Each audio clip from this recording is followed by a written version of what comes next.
Steve Byrne is a longtime stand-up comedian, actor, and director.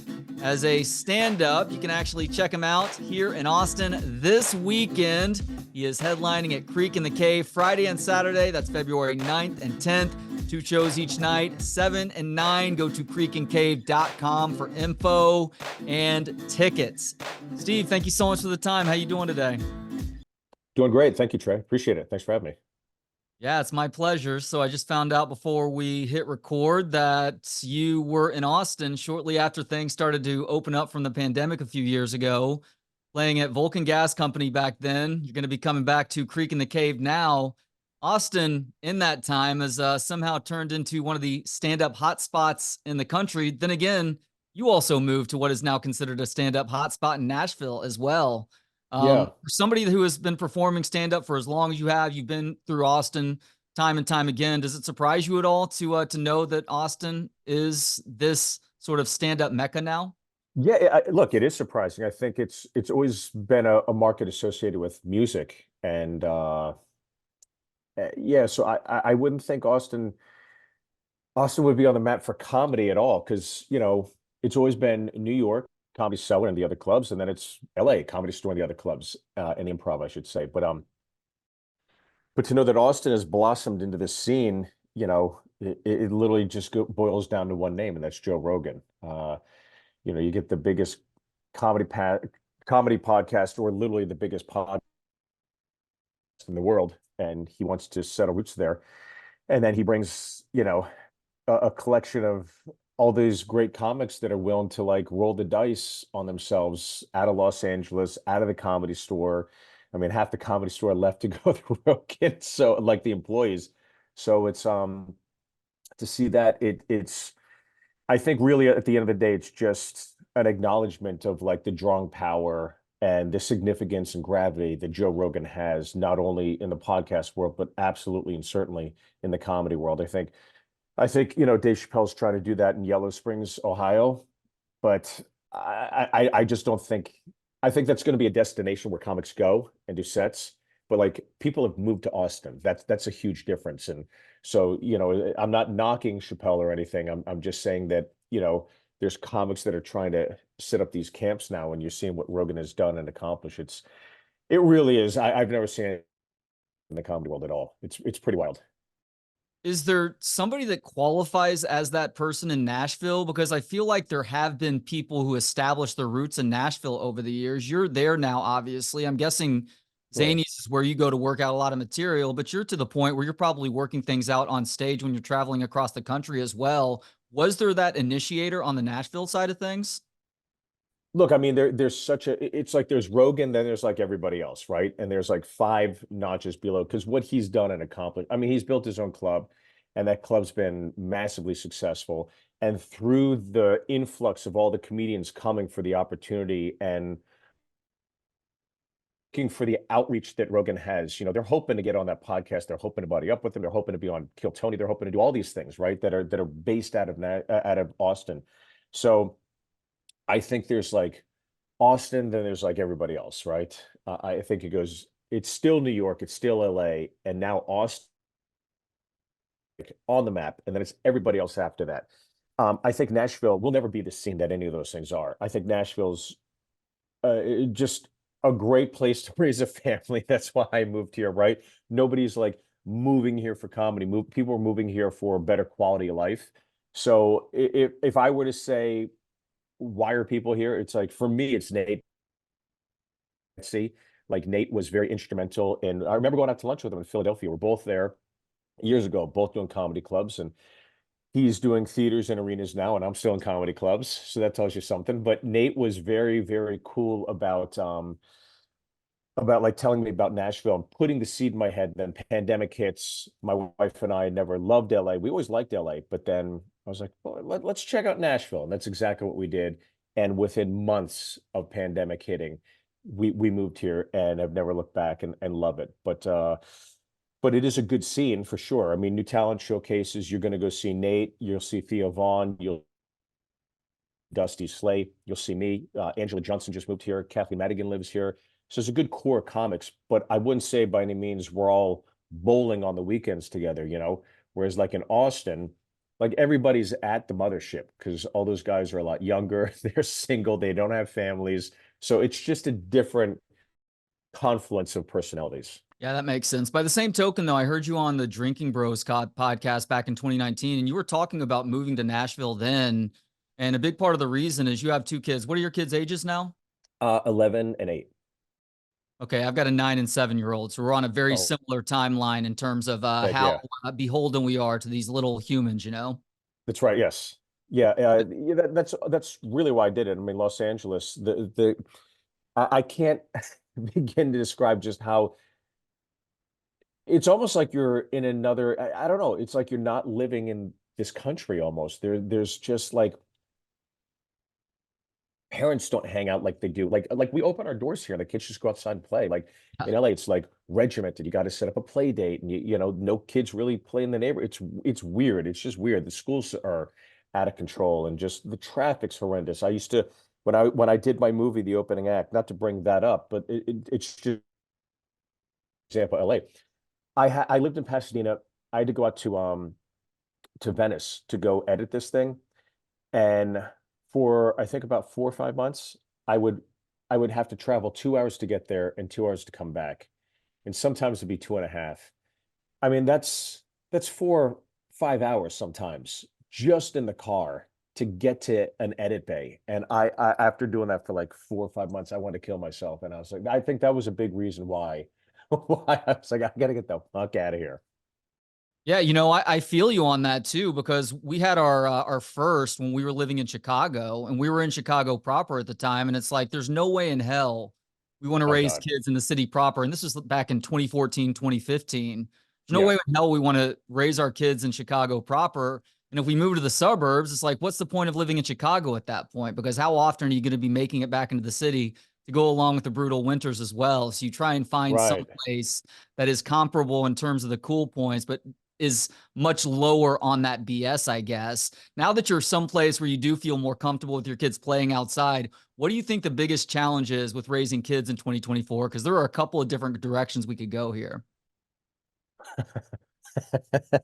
That is a that you're right. That you could go a million different ways. I think I'll be honest with you. I think one of the biggest reasons why we moved out of California, Los Angeles was we're pretty. My wife and I are pretty straight down the middle. I think when people watch my comedy, they're going to hear something that offends them and they go, "Oh, he's conservative," and then they're going to hear something else and go, "Oh, he's a socialist." It's like you're only hearing what you want to remember, right?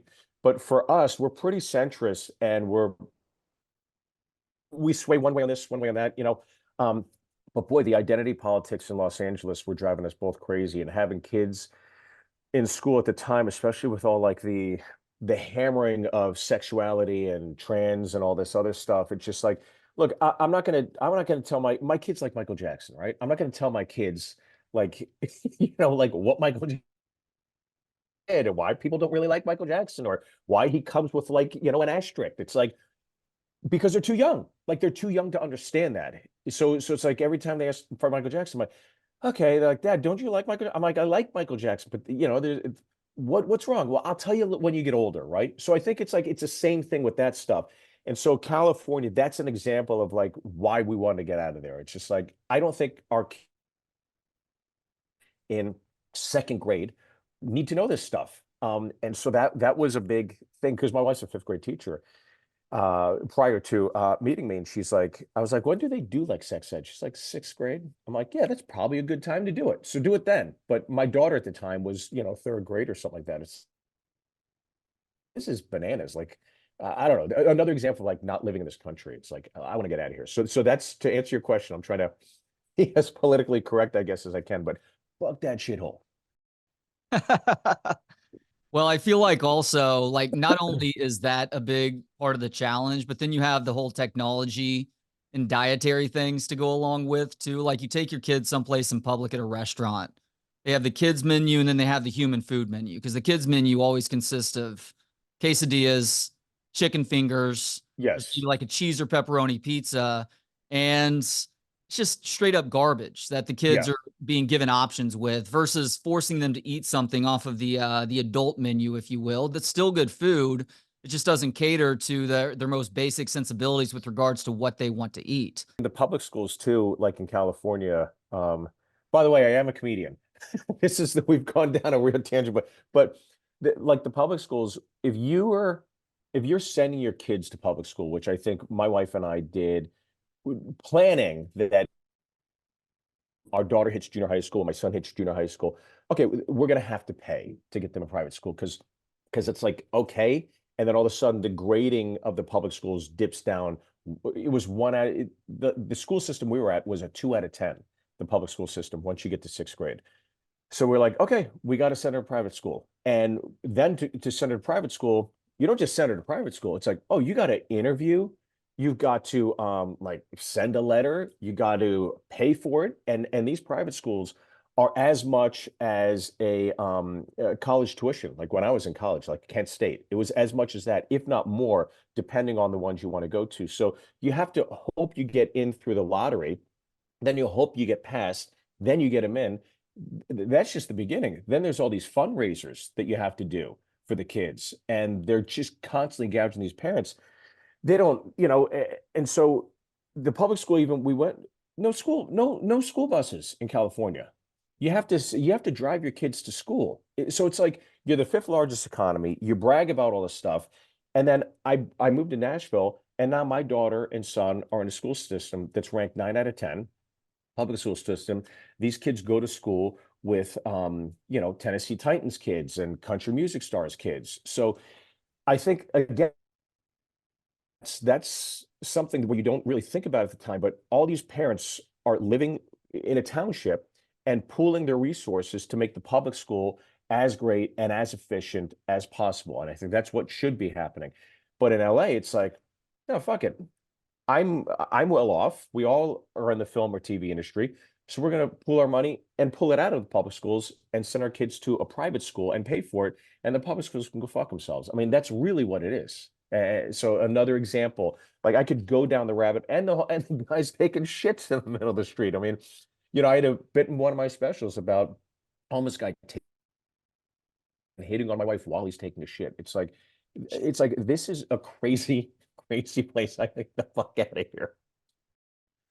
Wait a second. What is the line that is being given by somebody who is dropping a number two as they're trying to hit on your wife? He's squatting in the middle of the sidewalk on Ninth and Hope, where we lived, and he looks at my wife and he goes, "Well, hello, beautiful." And my wife's like, "What the fuck is going on?" Like, we're gonna go to eat lunch, and then we go to eat lunch, and I can't stop laughing at lunch, and she is definitely not eating, and I'm wolfing down my food. She's like, "I've lost my appetite." And then we're walking back home to go home. And she's like, let's go around this block in case he's here. I'm like, oh, we're fucking walking straight down this block. And then he's getting arrested and we discover he's got no pants, but he's yelling at the cops like, fuck you, motherfuckers, you don't know the fuck. And then he sees my wife again. He sees her again. He looks at her and goes, well, hello again. And she's like, oh, Jesus Christ. So that was our homeless taking a shit in the middle of, but that again, the homelessness in California is real. Like my good friend, Peter Billingsley from A Christmas Story. He Yeah. used to live off the Gower exit off the 101. Now, when you get off the Gower exit, that takes you up into the hills. And that's where, like, throw a rock. You're gonna hit a celebrity's house, right? So every time I'd go off that exit, it was like the gateway to the hills. And to the Hollywood sign for that matter, too. You could hike up to the Hollywood sign off that exit. So it's a very popular area. And I remember when I was going, just before I moved, I was like, oh, I'm going to go hike the Hollywood sign one last time. And I get off the exit and there's all these tents, not only tents, they had a wash station and they had a latrine. So any other city would be like, all right, we got to clean this up.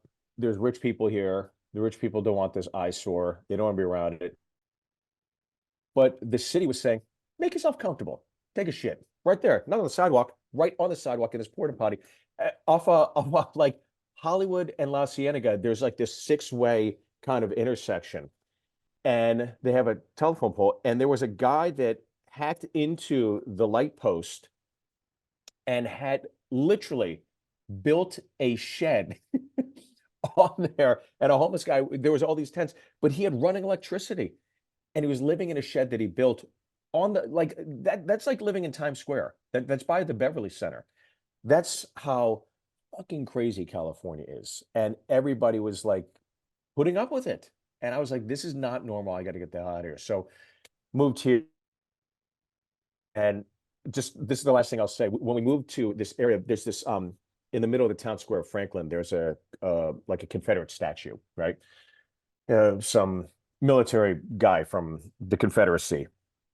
And at the time, like all the BLM stuff was happening, and I told my real estate agent, I'm coming from Los Angeles. We're gonna have to tear that statue down.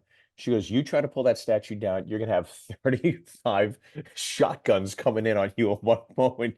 And I was like, I forgot everybody's packing heat. She's like, I'm packing heat. I'm like, what? And she pulls out a purse and she got a gun. I was like, Jesus Christ, like this place is, I mean, there's like this pendulum, like, societal norms. But I guess I'll take it. I'll take that over like all the other shit that's going on in California. Yeah, it is a little bit of a culture shock. I'm glad you mentioned your friend Peter, because you guys did a fantastic job in the second season of his podcast, the Cinematic Xmas Journey. You were the co-host all throughout season 2. I don't know if you're going to be back for season 3, but you guys are basically just breaking down Christmas movies. You're talking with people who were a part of those Christmas movies. Actually, Planes, Trains, and Automobiles was a part of the conversation, technically a Thanksgiving movie. And I love how season 2 ended with Die Hard, which you talked to the cinematographer from Die Hard. And at the end of that conversation, look, I've always been a Die Hard as a Christmas movie guy. I've never had it put as succinctly to me as to why it is a Christmas movie versus how Peter put it at the end. I had already always taken it at surface value. It's like, look, this is a Christmas party. If the Christmas party's not happening, the movie's not happening. It's Sure, a of course, completely yeah. different movie. But he took it to like 2 and 3 levels deep to explain why it is in fact a Christmas movie, to the degree that the cinematographer for Die Hard, who has this extensive list of credits, was like, you know what? You're right. It is a Christmas movie. Yeah, Jan de Bont, who I think most people know him from directing Speed and Twister and a ton of films, but he was the DP on that one. But to your point, you're absolutely right. I mean, that was not a surface type, mental floss podcast. That was a deep dive. Yeah. And if anybody can understand the DNA of what makes a great Christmas film, it's Peter Billingsley. I mean, he's been in Elf. He's been, the face of Christmas Story. He did Four Christmases. So if anybody knows the ingredients to a great Christmas story, it is absolutely Peter. But he took that same attention and care to the podcast. And I mean, these things, dives, I know they seem like quick hits, but I cannot tell people how much research we did on those films. But we did the research on the films, because we were fans of the film and the genre, but also we wanted to make sure we were respectful to every guest we had. I mean, we had some heavy hitters. Paul Hirsch, whose book I just finished over there, he edited Star Wars. Wow. The original Star Wars, he edited that, and then he edits Ferris Bueller's Day Off, and he edits Planes, Trains, and Automobiles. So to your point, when somebody like that comes in, you're not like, so how was the flight? You want to be like really prepared. And Peter was such a great partner, I would say leader on this, in terms of like making sure we were on point, we knew our stuff, we had it together, and that's why the podcast was as successful as it was during the holiday season. And we just finished doing an adventure series for Spotify. So we're doing like Raiders and all these kind of fun adventure films. And we'll see if we get to do another Christmas run too. I'm not sure how many great Christmas films there are left to be mine. I'm sure there will be, at least another season or two. But he's just a great dude, a really, really great guy, not only to work with, but to kick a few back with every now and then. He moved to Idaho actually, from California. So he's in Boise.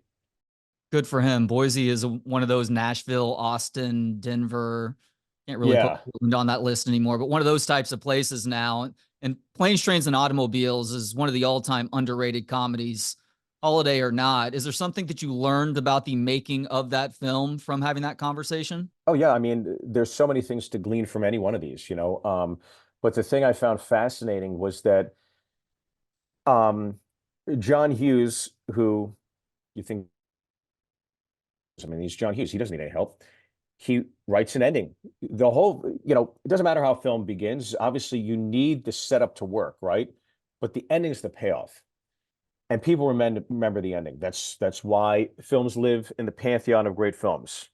Um, and his ending for Planes, Trains, and Automobiles was not working. People were laughing at it because what happened is Martin goes and has a conversation with Dell, and he's kind of tearing into him, but then realizes, okay, he's got no place to go. So this conversation happens. Dell kind of breaks down. Dell's like getting emotional, and people are laughing at John Candy in the test screenings. Those guys are too busy. You can't reshoot an ending. John Hughes has literally weeks to figure this out before it's to be released. So he's fucked. I mean, he's genuinely fucked. And him, Paul Hirsch, the editors, they're just sitting there and they're going, what the hell do we do? And it's like, well, Steve Martin's going to figure it out. Whoever said it in the edit bay. So they took edits before they're filming. Okay. You're setting the camera up and Steve Martin's just kind of sitting there. They're like, all right, Steve, we're ready. And you, okay, here we go. So while he's daydreaming, just a few seconds before that, they're like, all right, take that snippet of him daydreaming and then take a snippet of him doing this and take him, and then he's making the crew laugh, right? Before the take, he's making the crew laugh and he's joking. He's like, Steve, ready? Okay. They took that part where he's laughing to himself after a joke he made, and they're taking it and all these little pieces. They now created a montage where Steve Martin is backtracking and almost like Kaiser Soze putting it together. Oh, he said this. Oh, he said that. He made me laugh there. Oh my God. Holy shit. His wife's dead. And then he goes to the train station and says, come on, that's it. There's no dialogue. There's nothing. But Steve Martin, now the audience understand, they piece it together along with him. Now you solve the mystery that Del Griffith's wife is dead and he has nobody else. And that's why he's so forthcoming, so outgoing, and so wants to be his friend because he has nobody else. When's the last time you were home? Well, I've been home in years. Like, take that, put that in there, right? So all these breadcrumbs. And you think John Hughes, wow, he wrote an ending that you would think worked, but even him in Edit Bay solved the Planes, Trains, and Automobiles. It's one of the most impactful endings to a film, and that's why it's so resonant, and that's why that theme that is so much more resonant because of the theme that Peter was talking about being home with your family, love for the family, the holidays, wanting to get together. So it's all there. But that to me was very, very shocking to hear that such a genius like John Hughes, even in the edit bay, needed to fix something and tweak something. I'm glad that you and I have a chance to talk because in doing prep, I came across a couple of movies of yours that I didn't realize that you had directed. One is Always Amazing, a documentary on the amazing Jonathan, rest in peace. And the other is The Opening Act, which is a stand-up comedy film based on your early experiences as a stand-up. And I feel like you and John Hughes have a similar quality with your films based on the fact that they're not only funny, but there's also a genuine, heartfelt nature to them as well. And that's not to say that Oh, you're thank aiming you. to make a John Hughes film whenever you do those Of sorts of course, things, yeah. but it comes across as that. So congratulations on those things. Thank you. Yeah, I think it's I think if I had the opportunity, well, first off, like the Jonathan doc, which is on YouTube for free, you can check it out. It's always amazing. It's look, for those that know Jonathan, Jonathan was an incredibly talented comedian magician, more so comedian than magician, but really raw, really raw, really like he's not there to be your friend. He is going to fuck with you. Um, and he passed. He knew he had an expiration date, but he was doing one last tour, and I thought, wow, what a great entry into a doc.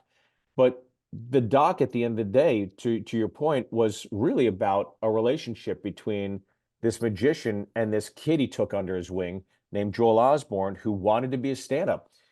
And this relationship of two people on paper that shouldn't be friends, but somehow this incredible bond formed between these two guys.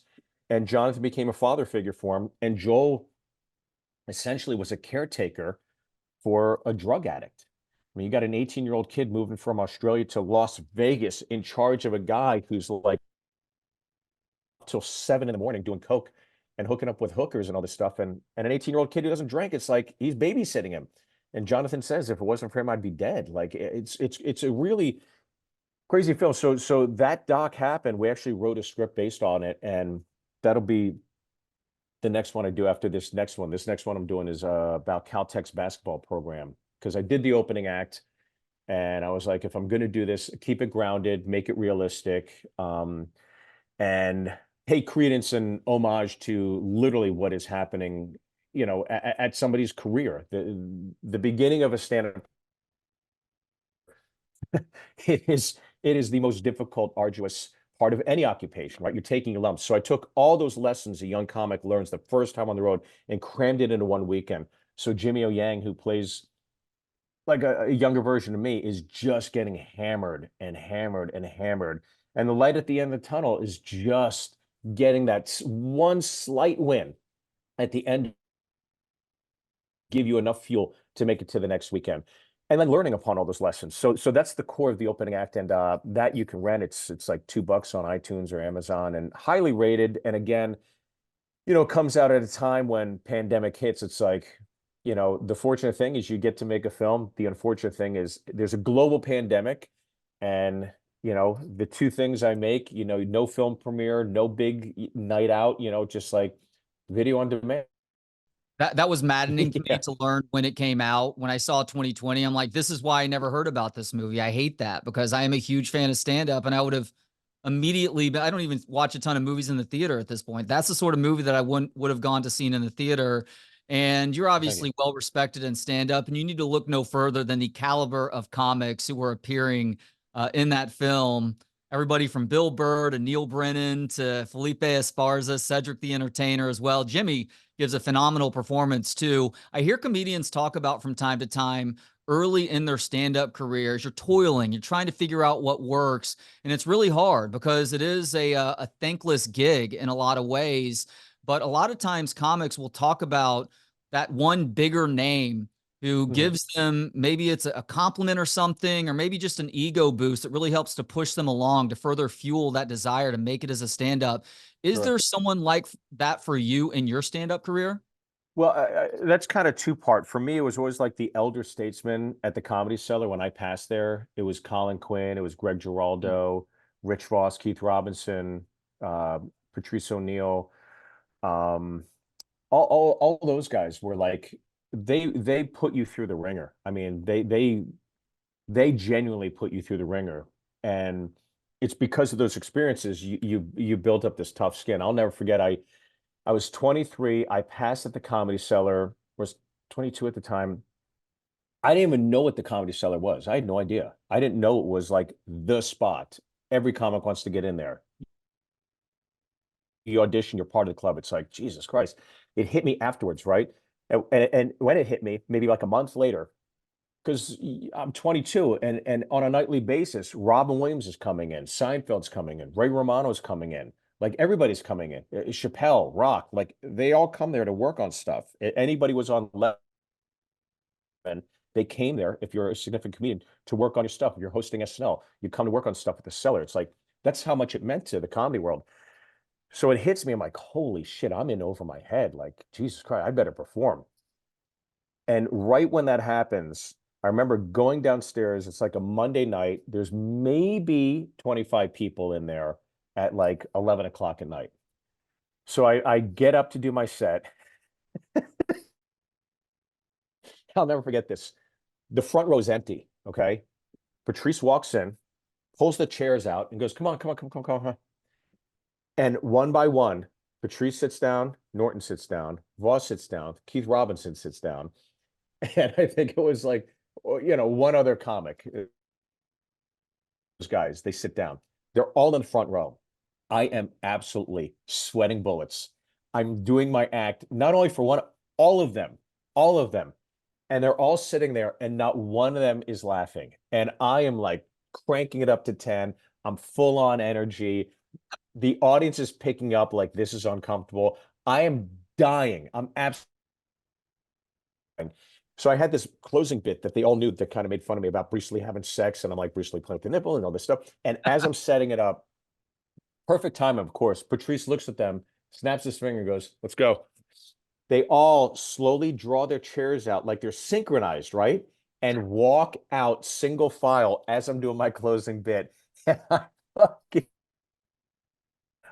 it's like somebody pulled the spine out of my back, and I'm just like, just I kind of I plowed through it. But man, that's one of the worst bombs I ever had in my life. But it was one of those things where I walk upstairs to the olive tree thing, and I'm like, I'm gonna get my shit and get the fuck out of here. It's like upstairs. And then Patrice just slow claps me, and then they all kind of slow clap me. I'm like, you motherfuckers. And it was like one of those things where it's like, it hurt so bad, but it was one of those things where it's like, all right, you're part of the club. Welcome to the club, kid. I was like, it was really cool at the end of the day, but I didn't run out the side door. I went back upstairs. I was like, all right, I'm going to face this. And, they were all going to ignore me. And they did for a sec, but Patrice gave me that slow clap. And it was one of those things where I never forgot that. It was pretty cool. Yeah, between that and the SNL demo tape story that I know you told on podcast before, I'm not going to ask for it here. I mean, I can understand how that can really thicken your skin and basically make you immune to just about anything you deal with. Certainly with a crowd that isn't responsive, or maybe the occasional heckler. I mean, at that point, that's child's play for you. Well, I mean, look, that still did hurt the roast SNL tape. Bill Burr, who, we kind of came to New York same time. I did his podcast when the film was coming out, and he was in the film, as you know. He said to this day it's one of the if not meanest things he's ever seen in stand-up comedy, and it's all because of Bobby Kelly, who is a great friend, but what an asshole! What a fucking asshole! All right. Last thing here now, Steve, because people can see the Pirates hat on your head. They can see the Lemieux jersey in the background. Yes, You are a Pittsburgh guy. That means you're a big time Pittsburgh sports fan. Where are you with Mike Tomlin right now? Because there is a big debate within the Pittsburgh community. One of my best friends is a huge Steelers fan. He's like, I just don't know anymore. He gets us to a certain point, but we're not able to get over that hump, and we're not making any postseason noise. So where are you right. with Mike Tomlin right now with the Steelers? Well, look, to me, it's almost like his hands are kind of tied behind his back, right? He comes in, he wins with Cowher's regime, with Cowher's guys, and essentially, I mean, maybe people don't want to hear this, but like a Roethlisberger on the decline, right? But you're not going to get rid of Ben Roethlisberger. You're tied to him, so Yeah. he has that, and now you roll the dice. You got Kenny Pickett, and he didn't light it up. I mean, Roethlisberger came in as a young kid and went 13-0, and Kenny Pickett, who is not Ben Roethlisberger. Nobody is, right? And so I think he's kind of facing a dilemma right now. So it's a quarterback league, and I think until they get the right quarterback, you're gonna make do with what you got, and he's making do with what he's got. So you can only do so much. You can only expect so much from somebody who's giving you limited play. And Kenny Pickett is just, I mean, their defense is fantastic, but their offense is just not. Their defense was winning games for them this season, not the offense. So I think it's a very tricky situation. You can only put the blame so far. And when you go in a draft, you're playing the lottery, and I don't think that they won. So I think it's going to be very season to see how far of a leash Pickett has, and then how quickly, if Mason stays with the Steelers, how soon until he comes back into the fray, because Mitch is going to be gone. So it's interesting. You guys may have stumbled into something with Mason Rudolph. That was surprising. I watched him play a lot at Oklahoma State as a Texas Longhorns fan and somebody who watches a ton of Big 12 football. I thought he might have it at the NFL level. That wasn't the case a few years ago, but he was showing something a little bit different at the end of the season. If you were only to be able to go forward with one of those two quarterbacks next season, Rudolph or Pickett, who would you choose right now? I would go with Rudolph, to be completely honest, to know that he's been sitting there on the bench stewing, just building up tanker fuel when you get that opportunity to go in there. He's not goofing off. He's not on the iPad. He's literally mentally pretending to be in the game. He capitulated to that. He admitted that. I mean, that's a vulnerable thing to say, to be like, I ate crow for all these years sitting on the bench. Ben wasn't as welcoming. He had all the reason to be like, fuck this. Like, I'm checking out. I'm just gonna go sit in the back. I'll text my wife. Why he didn't do that. He sat there on the bench and mentally pretended he was the quarterback for every play and running through the game. He was so committed to the game. I think that does something, obviously, meant somebody where it's like, this guy's prepared. He's been preparing. He's been waiting for this moment. And look, you get to the playoffs and that's your fourth game. I mean, I think he did a very, very noble job. I think the receivers dropped quite a few passes they could have caught, a few mistakes made, but I thought he did a good job. I'd ride the hot hand and then let Pickett earn again, you know? Yeah, that was a maddening team to watch on offense this year because George Pickens would flash these incredible plays, but then he would have these moments where it seems like he's not in the game. The running back situation was weird. Like Jalen Warren felt like he needed to get more carries than Najee Harris, but there was still that pretty even split with Najee starting games as well. Look, I'm rooting for you guys. I'm not a Cowboys fan, even though I'm in Cowboys country. I like the Steelers as an organization, and there are some likable guys on that team as well. And obviously, you still got it going on defensively, especially when Watt is out there and healthy. It's just a matter of figuring out that right combination on offense. Yeah, I agree with you. And I think, again, you see how the team itself reacted. It's just like it was almost like an adrenaline boost. All of a sudden, Harrison, Warren just kind of light up and their running game all of a sudden takes off. I don't know that I don't know. There was definitely like a cancer in that room. It seems like Najee kept alluding to it. If you read the tea leaves correctly, I mean, he wasn't too obvious or pointing fingers, but he was like, "There's something off in this locker room," and that was the case with the Steelers. The Steelers were always, a pretty first-class organization, not letting things leak out of the locker room and keeping things airtight.